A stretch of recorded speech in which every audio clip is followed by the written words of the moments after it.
my grandfather just passed from prostate cancer, and it gave me like a chance to like take out all my frustrations out, and I committed to that for about, I think, like a year straight. All I would do is go to the music room, drum as long as I can. Well, you know what? Yeah, drumming is easy. Drumming is easy because anybody can play the drums. But when you go ahead and you get to that point where you're like, okay, I know how to do boom and kick, but how do you go ahead and embody like your spirit into the drums? How do you become that, like, you know, that's an extension of myself? If I can't go ahead and talk today, and all I can use this drum as a form of communication, I'll be fine. I'll be perfectly articulate. I'll be the freaking Allen Ginsberg of freaking drumming. I would be a very eloquent, very articulate, you know, large vocabulary person, because it's a lot of like different things that influence me. Like, I can walk down a block and see like a one-way street and two cars going like different directions, and I can go ahead and embody that and say that through my drums.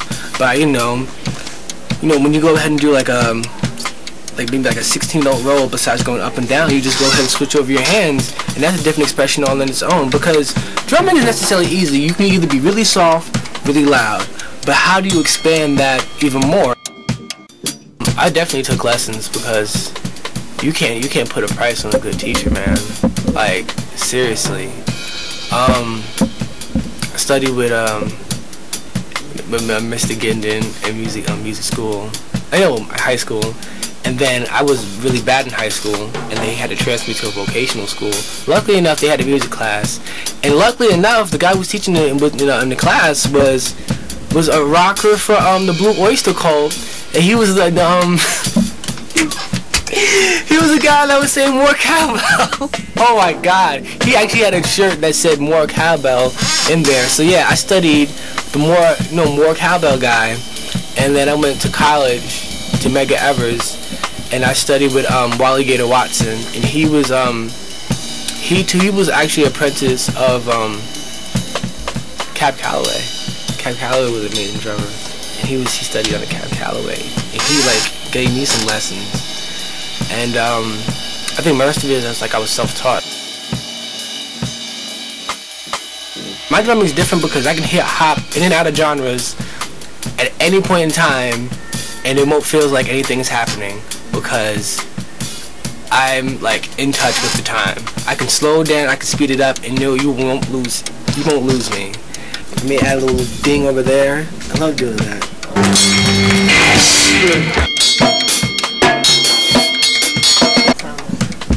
I'm a funny drummer. I look funny, I play funny, I entertain people, and I may even teach you something. So that's what comedy is. You get a little bit of perspective, entertainment.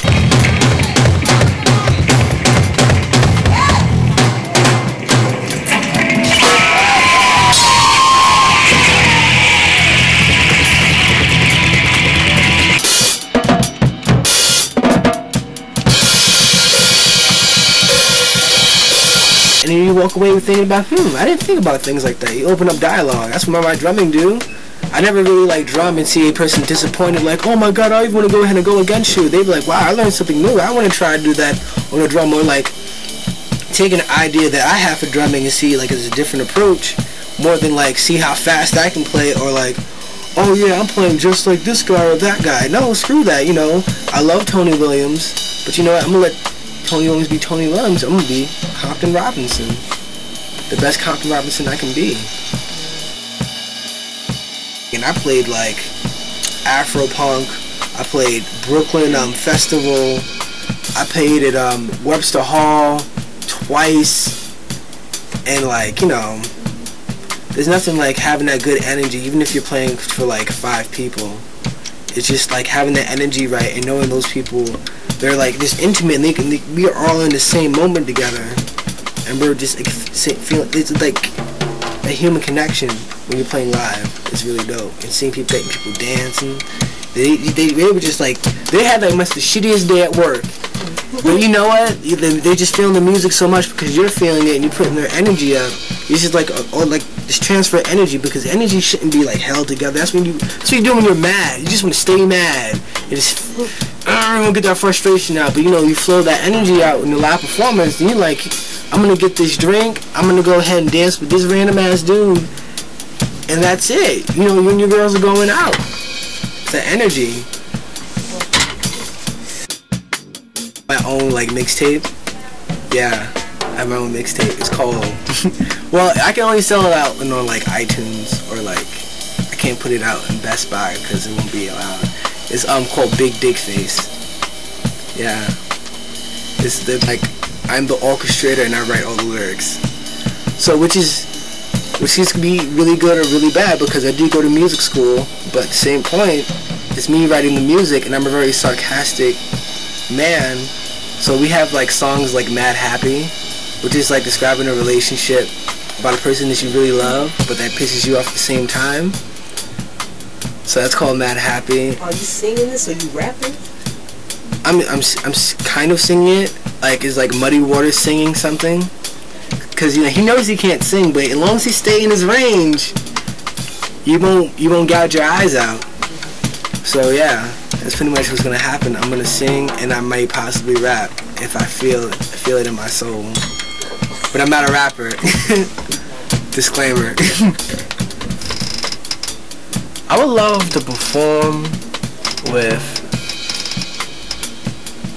Damn Funk. He's from the West Coast. He's like an amazing, Jesus, he's like an amazing like composer. He's not a composer. He's like a music producer, singer, songwriter. Amazing. I love Damn Funk. Like he's like kind of underground. So I think it would be Damn Funk, Flying Lotus, and I would have somebody singing like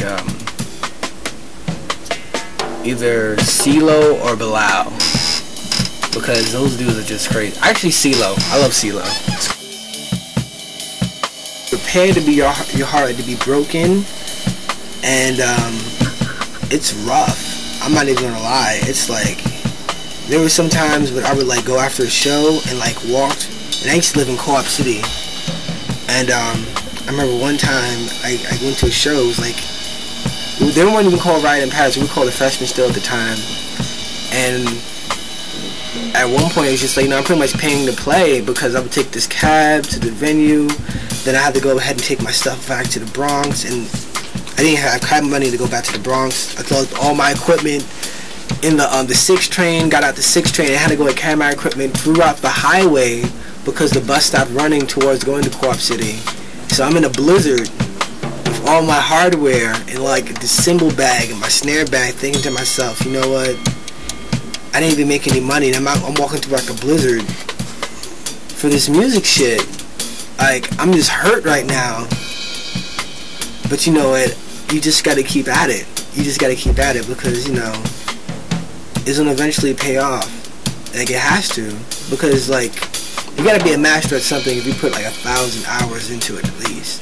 You gotta master it, or at least have a very firm understanding of whatever you wanna do. Call me Compton.tumblr, and Tumblr is spelled in TUMBLR.com, Tumblr.com.